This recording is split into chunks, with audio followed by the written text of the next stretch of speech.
Les villes reliantes, c'est un concept que nous avons proposé voici 2 ans, en collaboration avec toute une série d'architectes, d'urbanistes, d'experts, d'acteurs des villes. Les villes reliantes, c'est une réponse à toute une série de ruptures que nous avons pu observer depuis de nombreuses années dans nos villes. Parmi ces ruptures, je prendrai comme exemple le fait qu'il y a moins d'interactions, moins de liens entre voisins. Les voisins se connaissent moins, les voisins ne se croisent plus nécessairement au quotidien, ne collaborent plus ensemble pour répondre éventuellement à certaines tâches du quotidien. Alors d'autres ruptures ont pu aussi être mises en évidence, comme les ruptures entre quartiers riches, quartiers pauvres, des ruptures aussi entre rues ou entre lotissements par notamment la cause de la construction de grandes routes automobiles ou d'autoroutes urbaines qui cassent véritablement, qui coupent véritablement des villes en deux. Alors des ruptures, on peut aussi en observer entre les habitants et la nature.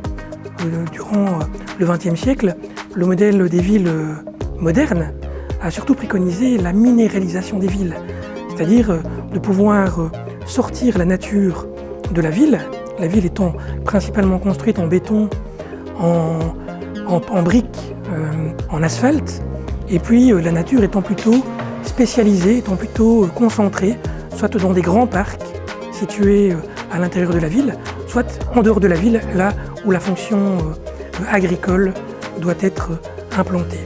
Donc, quelle réponse maintenant apporter concrètement à ces différentes ruptures?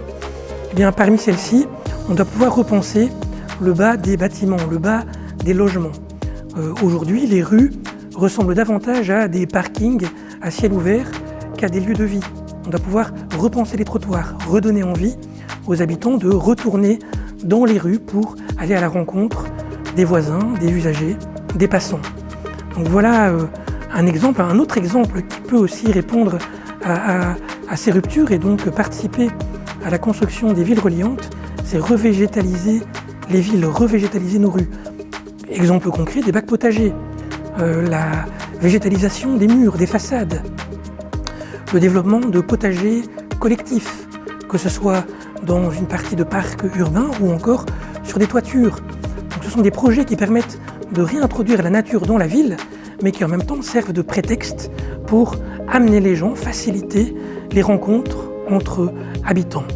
Enfin, donc de rupture, il en est également question par rapport à l'économie.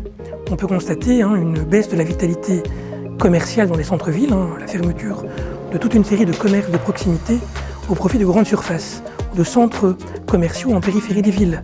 Or, les commerces sont aussi un vecteur de lien social dans les villes.